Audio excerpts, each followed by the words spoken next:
Hello and welcome to Talk Spooky to Me, the Ghost Story Guys Mail Show. I'm Brennan Storr. I'm Paul Bestall. And this is our opportunity to hear from you, our audience. Paul Bestall, my friend, before I even ask how you're doing, I have something very important to tell you. Stop everything you're doing, pause this recording, and go watch the movie Werewolves. Okay. Everything else can wait. The planned live stream, the rest of this show, it can wait. We'll pause. Go and watch Werewolves. Holy shit. I watched it today, man. I thought of you immediately. It's like World War dog soldiers on purge night. Oh, okay. It's insane. And I'm sure that'll help me sleep. No doubt. I mean, if you want a werewolf movie to put you to sleep, then there's that other one in theaters right now. It's one of those things that always makes me chuckle that everybody's been very about the Wolfman, which, to be fair, I did not expect anything else. Robert Eggers is doing one, isn't he? He is, yeah. This was a 13th century werewolf story. Werewolf. His next film. Yes. Werewolf.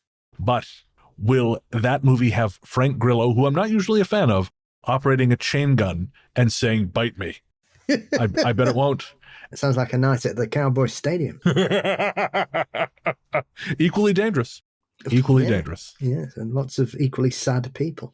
Yes. Well, you will not be sad if you watch Werewolves. I will stop now. But yes, it is so good. It's just ridiculous. You can rent it anywhere. This is not a paid advertisement, folks. I just watched it this morning and loved the hell out of it. It's very silly. What if every seventh person on Earth turned into a werewolf one night a year in a giant purge-style anarchic blaze of glory? It's played totally straight, but it is very silly, and you should watch it.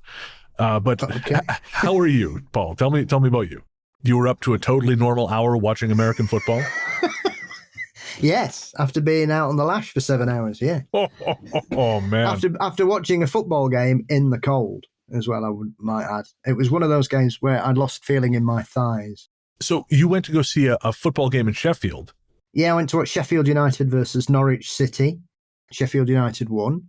And then we went into town, we grabbed some food, and some lovely tacos in this food collective. And then we went to an old shoe shop that's now a bar called The Old Shoe, strangely enough, and had a couple there. And then we headed back and had a couple around our end and got a bit tipsy. And then I staggered home and thought the best thing to do right now is to stay up till 4:30.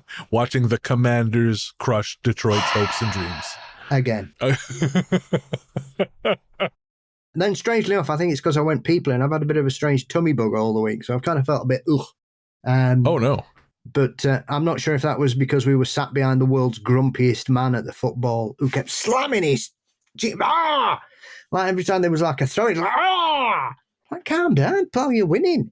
Chill out. I don't know how he's got to that age, you were that grumpy. You know what? Some people, man, they're meant to be miserable. And the more miserable they are, the longer they live. I really think that. I really think, like, if you are a certain kind of person and you lean into that kind of person, you know, this is why evil people live so long, because they're meant to be evil. Yes, it's probably true. It's either that or the acid that runs through their veins. I mean, that helps. That helps. I'm working on getting that upgrade. I just don't have enough XP points yet. Just need a bit of xenomorph cloning and you'll be fine. I can but dream. And while I do not have xenomorph blood, what I do have is a bunch of listener mail. Woohoo! Our courteous and efficient staff is on call 24 hours a day to serve all your supernatural elimination needs. We're ready to believe you. June writes, "Hi, Brennan and Paul. I was listening to The Haunting of Poland, and your wonderful banter has reminded me of a story that might ruin northern Thailand for you. It's not my story, but my old boss Don's. I'd put my 2 weeks' notice in with plans to go backpacking around Thailand for a few months. Oh, to be young again. I would be landing in Thailand in January, and when Don heard, he had given me a heads up about northern Thailand in the new year. He told me about when he and his wife were up near Pai and going on an excursion to Lod Caves.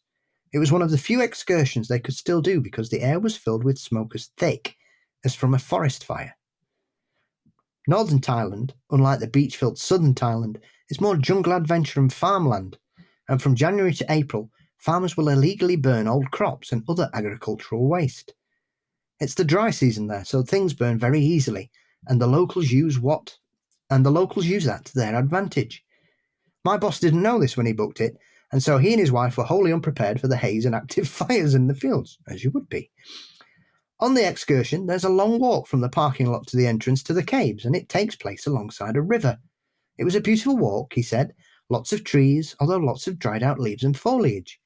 They spent a good few hours in the caves, and when they returned to the surface, they found the air quality had plummeted.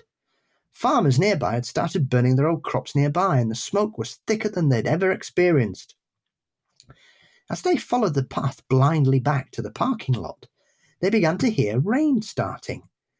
Surprised, they stopped and reached out to feel the raindrops, but their hands remained dry even as the sound of raindrops hitting the dead leaves ramped up. Imagine it, hot Thailand weather, thick heavy smoke, and the unmistakable sound of rainfall. They couldn't make sense of it. Their native guide from the cave tour came upon them with their hands out and their heads tilted back and asked if they were okay. They mentioned the sound of rain, and then the guide laughed. "That's not rain," he said. "That's legs." The fires have caused the local spiders to instinctively run away from the fire and towards the river for safety. The sound of rain was actually thousands of spider legs tapping across dead leaves towards the river. And them. They ran the rest of the way to the parking lot. So whilst Australia may have giant funnel spiders, at least they don't have spider rain. Cheers from June. June, I don't know that I've ever white-knuckled my way through an email more than I did that one. I had to have Paul read it because I couldn't stomach the thought of actually saying the words myself. What a horror show.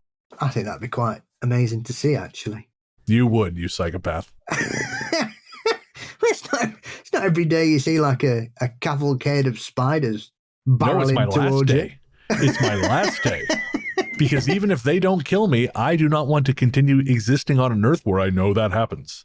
Well, yeah, I find that incredible. Actually, I think that I'd love to see if that happens regularly. I'd like to see some footage of that. I bet that's amazing. It's like all them crabs. When does that happen? Is it Christmas Island when all the island just gets invaded by Randy Crabs? Oh yeah, of course, yeah. Randy Krabs is my he's my personal trainer. Sounds like an 80s DJ. Smells terrible. Here's Randy Krabs on 107.8 Detroit, the Losers Channel.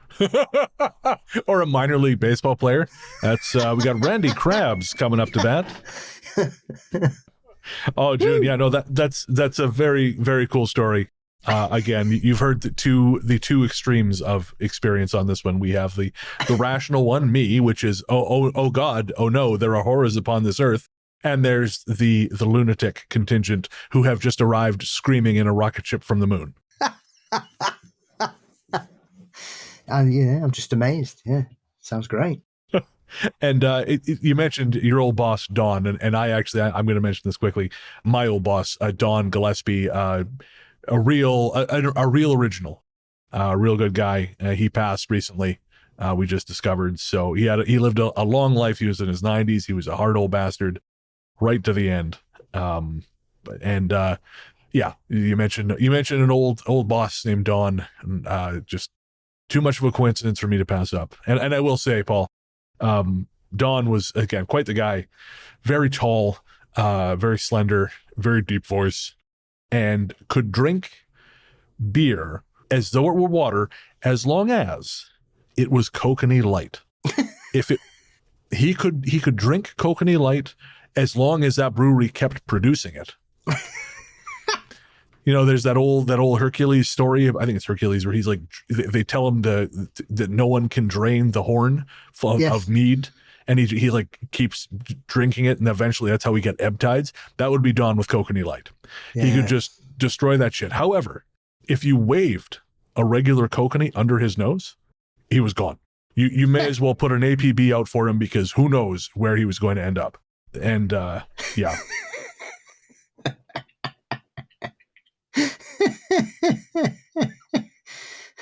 Well, if you know what you like and it works for you, why not?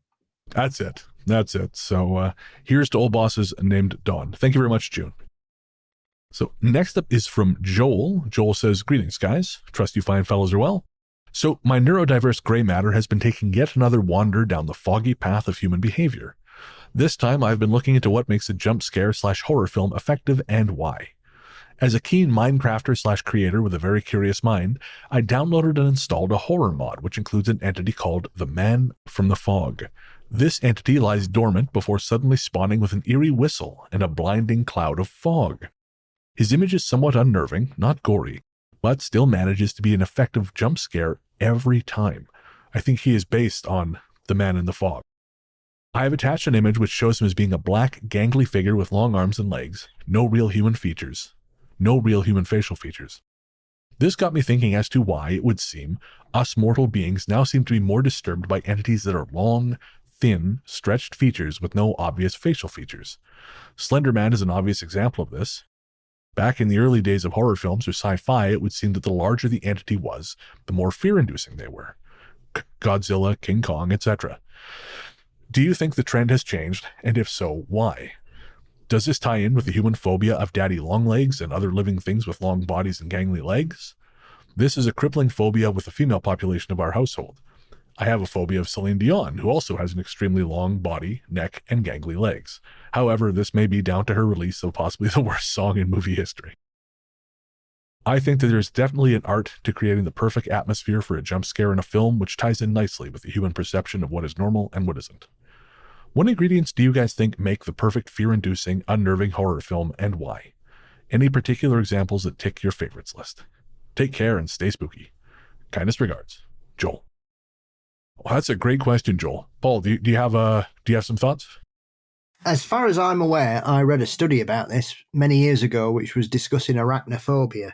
And essentially, top boffins believe that we are inertly hardwired to have a fear of angular and long-shaped limbs because our ancestors didn't know which spiders could kill us, and therefore it's one of those muscle memory things that a lot of people still hold on to. And so therefore it is I'm not sure if it's a specific fear of long limbs, because strangely enough, I never find things like Slender Man and things like that particularly creepy in the slightest. However, I have to say, in Close Encounters of the Third Kind, the only bit of that film that put the willies up me is the one that comes out that's all limbs and massive arms. And I thought, what the fuck's going on here? Get back in. Go away. Where's the happy, friendly ones? I don't want him. I think it's one of those things. It's just, I think some people, it's still some kind of muscle memory throwback to our ancestors' days, I think, and therefore film directors play on that because they're quite spidery-like, aren't they? Yeah. I wonder, too, if there's maybe some kind of residual fear of seeing the human body distorted because it could possibly portend disease in the group. You know, if someone's all like really kind of fucked up, maybe they're the subject of or the victim of some kind of crazy disease. And of course, the fear then is like, is that going to come for me or for us as a, you know, sort of as a tribe? But yeah, the spider thing, I think, makes a shit ton of sense. But also there is that weird thing we have like with the fingers thing, right? Where we are freaked out by things which are almost human, but not. You know, this is the second time we've mentioned the uncanny valley in 2 episodes, but you know, the uncanny valley is a real thing where if you see something that's supposed to be human, but doesn't look quite human, it really produces a strong sense of revulsion in people. And so I don't think anyone really totally understands why, as best as I know, but I do wonder if that's something to do with it too. It's almost human, but not quite. I mean, I think Slender Man, you know, obviously Slender Man was created in the Something Awful forums as a creepypasta. And I do think that's had a really outsized influence on how people portray horror creatures. Like, you know, the way David Lynch and Twin Peaks had a huge effect on guys our age and a lot of the stuff guys our age create. I think Slender Man and stuff like that, I think has had a similar effect on younger people and the horror they create. So I'm not surprised to see something like that turn up in a Minecraft mod. Not that Minecraft's just for kids, but I think, you know, a lot of younger people are creating for it. And so it's going to draw on things that inspire fear in them. Yeah, I mean, it's been around. It's not like a recent thing either. I mean, the Beatles' Yellow Submarine, the Meanies feature have ones with really long arms sort of reaching after you. It's always been some kind of dark comedy about really long limbs and things and hands and stuff. So interesting. It does seem to be hardwired. I mean, it's one of those things, you know. I mean, werewolves shit me up like nothing I've ever seen.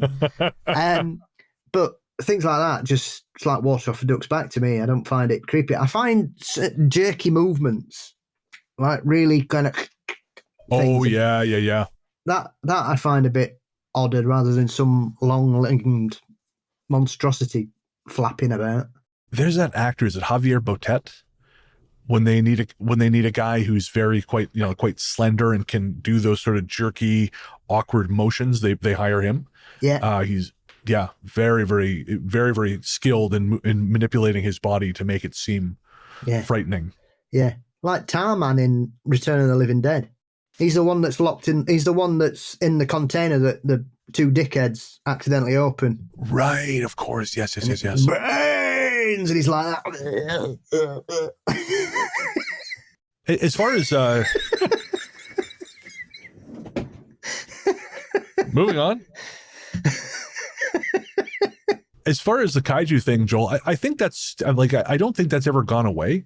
I think that started in the 50s, but I think that's still a thing. I mean, look at the success of Godzilla -1, and Pacific Rim was huge, and I mean, the kaiju films like that. That's very much still a thing. So I don't think that's changed. I think everything kind of Godzilla obviously was born out of the fears of nuclear proliferation in the 50s, and obviously what was done to Japan with the atomic attacks in the 40s. So I think every era kind of gives rise to its own specific fear, and then it subsides for a while, but it never quite goes away. Because I don't think these things I don't think any of them are new. Like, I mean, we've been afraid of giant animals for as long as there have been people. I mean, there's always something out there. We're real soft. There's always something out there bigger than us that can kill the shit out of us. Yeah, and stories. I mean, it's not a modern thing. Jack the Giant Killer, Jack and the Beanstalk. Yeah, most Greek, Roman, Sumerian, Mesopotamian mythology all has stories about heroes fighting giants. Giant birds. Sinbad had to fight off the rock. The giant bird. I was imagining Dwayne Johnson.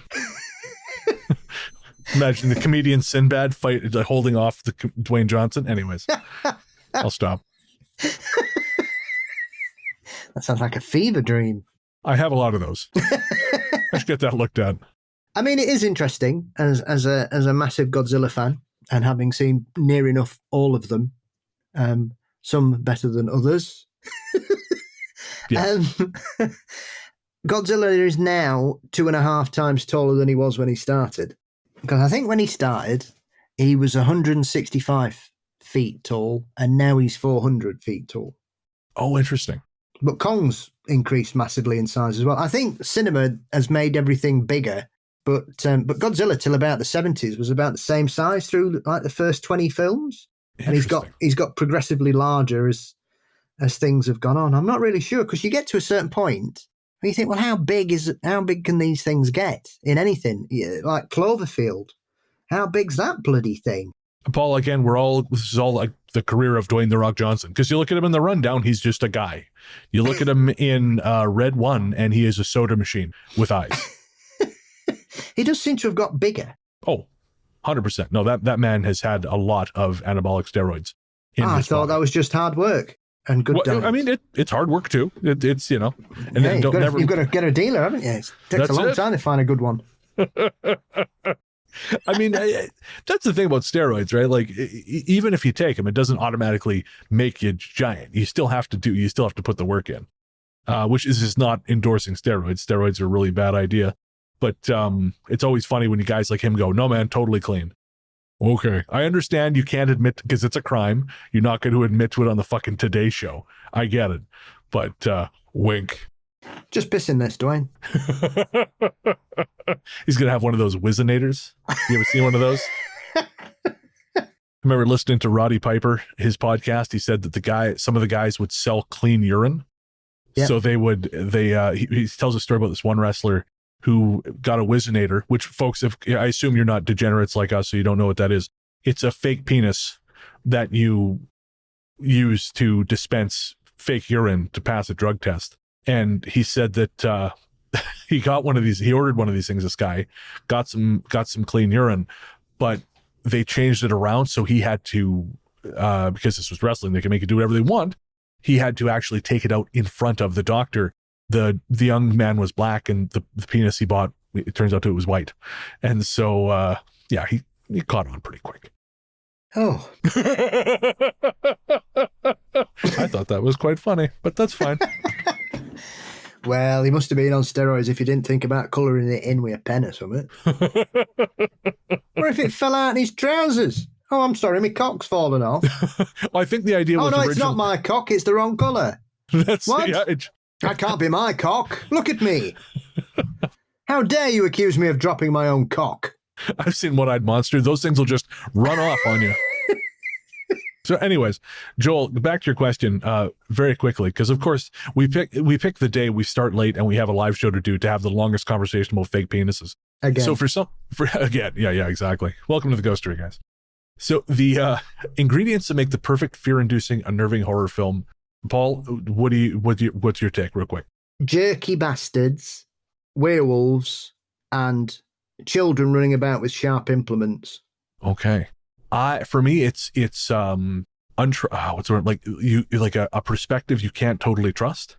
So for like in Dark Skies, when the woman suddenly wakes up in her own bed and she has no memory of getting there, and the whole day is gone. So like at the daytime, loss of personal control, like loss of autonomy, and forces much greater than you, which are never maybe only like briefly glimpsed, but are there. And if you throw in like a creepy old guy like J.K. Simmons in Dark Skies, who will say things in dark tones like, "They've always been here. We have no power against them." I'm sold. You give me an ancient evil against which I technically have no power or theoretically have no power, and a point of view that is not totally trustworthy, scares the shit out of me every time. So goats also very scary. All right. So we actually had just a quick one I want to toss in here. We were talking about daytime horror on the last episode, and Emily49K on Spotify says Midsommar is her scary daytime horror film. Yes. Yeah, mind you said that about The Wicker Man as well, actually, if you want to keep it in the folk horror realm. Yeah, that's true. That's true. The way those bees go after Nicolas Cage, man, scared the shit out of me. I have no idea what film that is. There's a thing about folk horror, though. There's a lot of it happens in the day. That's a great point. That makes it. I think that's what makes it as frightening, because it's bad things are supposed to happen when it's dark. That's the perception, isn't it? Of course, yeah. But folk horror, traditionally, if you look at the big ones, they're all set in the day, like Blood on Satan's Claw, Wicker Man. Midsommar is very similar. Whilst it's not technically folk horror, it's in that genre. Totally, yeah. Witchfinder General film. Witchfinder General, yeah. I say, Eyes of Fire was recently kind of released on that folklore dark and deep, yes, or whatever the hell it's called. Fantastic 80s folk horror film set in the daytime. Yeah, the Lost American Classic. Yes, yeah, very, very good movie. The director had kept the original copy in his shed for 40 years. Till somebody said, "Oh, have you still got that?" And he went, "Yeah, do you want it? I'll have those residuals. Thank you very much." Yes, sir. All right. So we're going to take a quick break for some ads, and we'll be right back.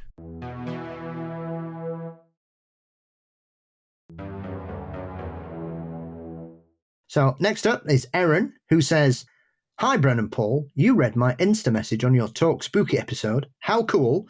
I was just making dinner listening to your pod, and I was like, The Warehouse? 2004? It's me! Ha ha ha ha ha ha! Neat. I will dig out my journal and get that story to you. I'll make some time, as life just gets busy sometimes. Hey, I love the show. Really look forward to all the episodes. Have a super holiday. Thanks, Ghost Story guys. Erin." Thank you, Erin. And yeah, we would love to hear those stories or read those stories when you get a chance. Next up, I'm going to go through some shorts here. So we have... Turn your camera off, please. Nope, you will watch. Lock eyes with me right now. I've seen enough beatings this weekend, thank you very much. Hey up, stop that. It's only Thursday, son, calm down. None of that shenanigans till Friday, please. It's always Friday in my pants, Paul. No, I'm not proud of that. Not proud of that. Not proud of that. Whew. My sister texted me after whatever episode it was where we kept making the butt jokes, and she goes, "Hey, that was a really great episode, but you guys talked about butts a lot." Yeah, I don't know what happened, kiddo. Sometimes it gets away from us. We need a buttress. How do we pull the plug on this fucking thing?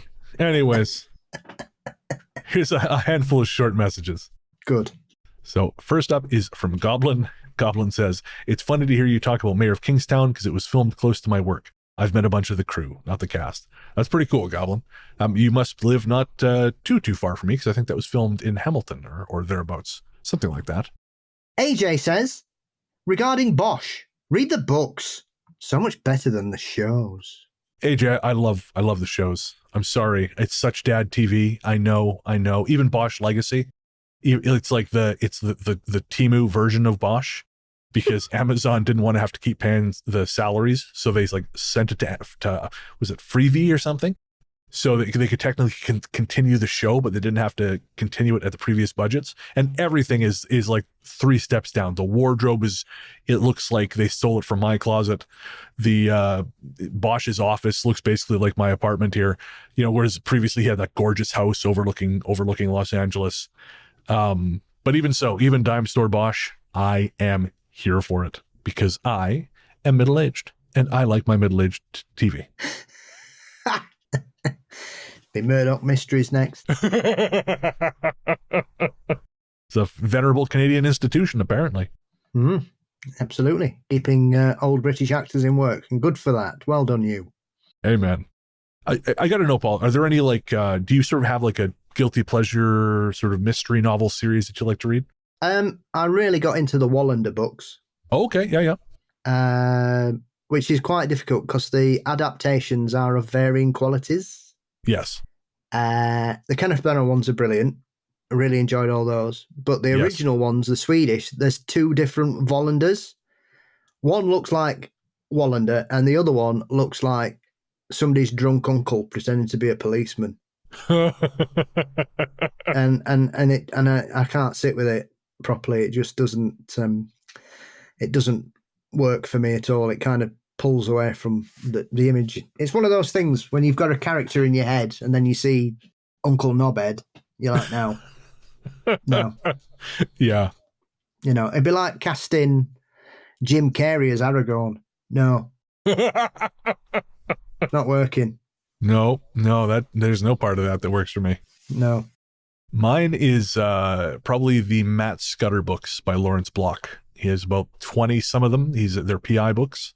I bought the first one in a library book sale when I was like 15, and I haven't read all of them. They get kind of, it's like I read, I can't remember the guy's name, but the Dave Robichaux series, James Lee Burke. And the problem is if you read too many of those, you start seeing like the formula. Yeah. But the Matt Scudder books are easily my favorite series of like guilty pleasure detective novels. And they've been adapted, kind of like Wallander. They've been adapted a few times. There was an adaptation of 8 Million Ways to Die starring Jeff Bridges, which is really bad. There is A Walk Among the Tombstones starring, what's his name? Giant guy, Irish, Liam Neeson. Yeah. From a few years back. But they've never really, and I think there was maybe one starring Mickey Rourke, which was also bad. Shock. Yeah, that's mine. That's my cheesy detective novel series that I quite enjoy. Because how can you not enjoy a series of books that has names like All the Flowers Are Dying, A Time to Murder and Create, and When the Sacred Gin Mill Closes? All right, next up, another short is from Dana, and this is from Spotify. Dana says, "Boys, bum stabber." This was a joke from a previous episode. This was our lost episode where Paul and I were both high on ether and talking about butts way too much. "Bum stabber made me think of the Victorian era case of the serial spanker. He would accost women and flip their skirts to spank them and then run off into the night. Eventually, he was caught, and part of his sentence was a spanking gauntlet he had to run on his way out upon his release. Wild. And Dana, I am not familiar with this at all, but that sounds like magnificent poetic justice, and I'm all here for it. I've not heard of that case. I've heard of whipping Tom. Okay. There were 3 individuals over it, because sexual assaults in London and the surrounding areas in the 18th century, there would be gangs of people who would just wander around sexually assaulting any woman they came across. But there was one of those guys, and this term stuck to them, these whipping Toms, and one of them, he would run around and birch women on the bottom, and then he ran off. But then his crimes began to escalate. So clearly he was some kind of sexual predator. But thankfully, as it began to escalate, he was caught straight away, and he was sentenced to prison, and he was beaten twice weekly by 2 women with birch, and they only stopped when he began bleeding. And then they'd say, right, okay, off you go. And they'd come back in 3 days and do it all again. But they beat him in different places so they wouldn't knock the scabs off. So it would be fresh bleeding. And that went on for a year. Well, ordinarily, Paul, I'm down with the saying, an eye for an eye makes the whole world blind, but I think that doesn't include the brown eye. Oh, God, I'm really sorry, guys. Again, not proud of that whatsoever. I was right there, and I knew I could get a cheap laugh out of Paul. And really, my whole life is the 6 days leading up to when I can get a cheap laugh out of my friend, and then the day I do get a cheap laugh out of my friend. So you got to bear with me here. Yes, we're in trouble if I'm the moral compass of any show. Really? Yeah. Well, like 2 eagles, down towards the ground we go. A spiral of death. Next up, Nat says from Spotify, so my aunt used to serve Jerry Butler at his, at the time, local, where he grew up, and can confirm that the donut-eating, big meat paw Jerry is the real Jerry. He asked her out a couple of times too, so I'm gutted he's not my uncle. That's fantastic. And of course, that was in reference to a comment we made on the Prisons episode, the first one, where I was talking about how I like the new version of Gerard Butler in movies like Den of Thieves, where he's big, hairy, greasy, meat paw, donut-eating guy. And as Nat says, that is in fact his final form, his truest form. If you want to see more of giant meat paw Jerry, Den of Thieves 2 Pantera is a lot of fun. Yeah. After bursting into laughter when I was at the cinema when the trailer for Plane came up, then, what else can you say? I enjoyed 300. I haven't enjoyed anything he's been in that I've had the misfortune of seeing. You're missing out, Paul. Plane is a lot of fun. Plane is good. Mission Kandahar was good. Plane is good. Den of Thieves and Den of Thieves 2, both great. You're missing out. There is some choice bits in late stage Jerry Butler, and I am here for it. I'd rather watch Delta Force again, thank you very much. Actually, I speaking of Delta Force, sort of, I picked up during the Vinegar Syndrome Black Friday sale. I bought a couple movies. I bought Congo on Blu-ray or on 4K. They're brand new, like, box set with commentary tracks and all this stuff. Congo. And Tim Curry chewing the scenery. Oh, does he ever, with that Romanian accent of his? Hermerka Homolka. Oh yeah, so good. But I also bought Navy SEALs, which was another one of their premium sets they did, and I'd never seen it. And it's Charlie Sheen and Michael Biehn taking on a bunch of Arab actors who were very, very much in need of a paycheck. And oh boy, it's like if you combined Delta Force with Top Gun, but then hit it in the head with a frying pan, is the best way I can describe it. It is very, very bad. It's so self-serious. It wants to be sending a message about the Navy SEALs. It's a spectacularly racist movie, right? I'm shocked. I know. Yeah. I find that very hard to believe. I cannot believe that kind of wholesome, well-written and researched kind of action film would be playing on racist tropes through its entirety. That is a disgrace. And there is an essay on one of the discs by a critic, and I respect the guy. He's a very talented writer, but I think he ties himself in knots trying to explain why this is in fact a very progressive film, a very like racially conscious film. And again, this guy's he's probably one of the best film critics of his generation, and even he could not limbo that stick. I don't know how much they paid him, but it wasn't enough. Well, I mean, to be fair, it's one of those things. It's like I sometimes get mystified when people talk about Short Circuit and they all go, oh, what a lovely, great film. I'm like, have you all forgotten about the white guy who's blacked up for the entire film? Yes, the answer is yes. They all have. I mean, and that, especially at the time it was, you think, really?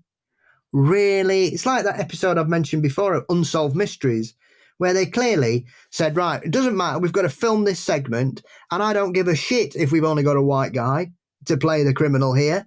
Paint him. Oh, no. And it's on. Right. It's still on. It's still on. It's like 20 years old. It's still on. Oh, and boy. It's ridiculous. I've never seen a whiter man. That they couldn't have picked a whiter person. He's got ginger hair, for fuck's sake. He looks Scottish, essentially. And it is horrendous. And I cannot believe it's still being aired. It's one of those segments I forget, and then I'll stumble. I can't even remember what season. It's like season 11 or something. I'm sure everybody can track. It's still out there. It's jaw dropping because it's so bad. It's beyond comprehension. Fuck the case. Wait 3 weeks for fuck's sake. Yeah. Don't just go, Brian, come here. Close your eyes. We're going to spray paint you. Honestly, I mean, you see it a lot. There's a lot of stuff. It's like Spike Milligan famously did a sitcom over here in the 70s where he played an Indian, and he was really angry that people accused him of being a racist because he was born in India, even though he was born to a white family. So he considered himself an Indian, ironically. And so he loved India, and he wanted to portray the best aspects of India. And in his mind, the best way to do that was to black up as an Indian man living in England. Oh, man. So, sometimes it's very, and he was another, like, I'm seeing him being in, and that was the reason he gave for doing it. He said, yeah, absolutely. So, I don't know. I mean, David Suchet as the terrorist in Executive Decision. Yes. What are you doing, Poirot? What are you doing? The collection of Native Americans in the famous Creepshow episode with the statue. One of whom was Holt McCallany from Mindhunter in a long black wig. Yeah. And a spray tan. Yeah. No, it's bad. It's real bad. Which, when you see that segment, it's mystifying because all the punks are not Native Americans, but all the wise, kind people are. And I'm thinking, well, clearly you bothered to cast some of these roles correctly. I think the answer is there. We care, but not that much. Fuck it, we're in a rush. Is what it is. Yeah. Exactly. Yeah. It's the Unsolved Brian situation. That's what it is. A UMB. And I had a message on Instagram where just our last one before we head out. Unfortunately, I'm sorry, I don't remember who sent it in, but speaking of Creepshow, they corrected me. The character that I referenced the last episode on Creepshow was in fact played by E.G. Marshall and not George C. Scott. All right, guys, we are going to wrap it up there. We have a live show to do, but thank you so much for sending in your messages. And please keep doing that. We will try to get as many of them as we can in future episodes of Talk Spooky to Me. ghoststoryguys@gmail.com is probably the best place to send them, but we also try to grab comments where possible from Spotify, YouTube, Instagram, all those good places. Again, we love getting your feedback. We love hearing from you. And we have at least 2 listener story episodes prepped coming up. But if you want to get something in one after that, again, send us your story. Have you had a paranormal experience? We want to hear about it. ghoststoryguys@gmail.com. Paul, my friend, where can everyone find you online? You can find Mysteries and Monsters across most social media platforms, and the show's available through all good podcast sites. Fabulous. I'm Largely the Truth on Threads, Instagram, Blue Sky, and Letterboxd. And you can find my horror fiction podcast, Fear Daily, everywhere fine podcasts live. All right. And of course, it would not be an episode of Talk Spooky if we did not give you a brand new track from an independent creator. We love doing that here on Talk Spooky. And if you have an independent band, if you are an artist or musician of any kind, send us an email, ghoststoryguys@gmail.com. We would love to get you in the show. Again, that's ghoststoryguys@gmail.com. If you are an independent musical artist or group and you would like to be featured in one of these spots, we are now booking for February and March. I guess more March, but still, let us know. On this episode, our guest is David Chenery. He is a Victoria-based artist. The album is Death Country Balladeer. It was released on December 6th, 2024, and the track is Pallbearer Blues. Thanks as always for listening, folks. We cannot tell you how much we appreciate it. We'll be back next week with episode 207, and until then, we will leave you with David Chenery and Pallbearer Blues.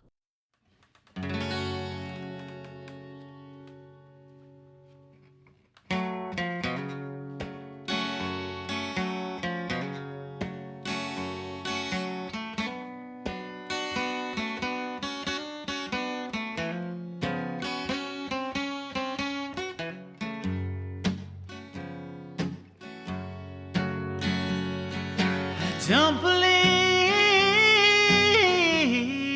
in what other men believe, 'cause it's a simple thing.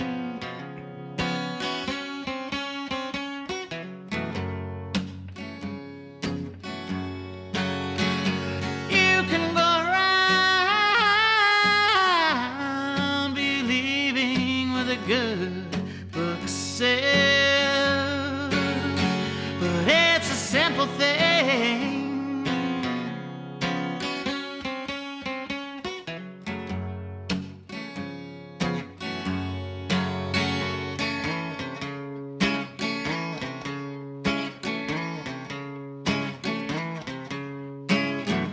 When you're walking with the dead, you gotta wonder where their head is. Once they close the coffin lid, we're so beheaded, depending on what you did.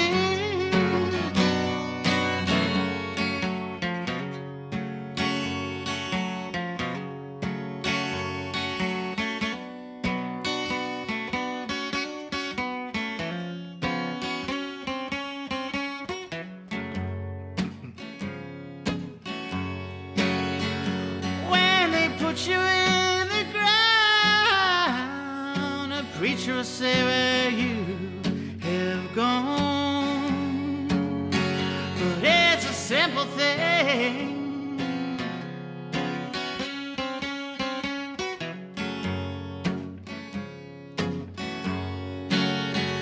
When your loved ones are left all alone, they find comfort in the make-believe, 'cause it's a simple thing.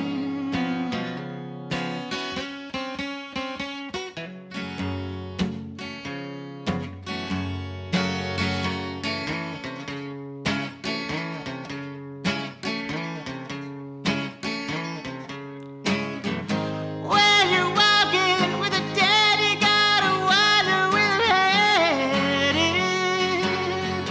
Oh, once they close the coffin lid, we're so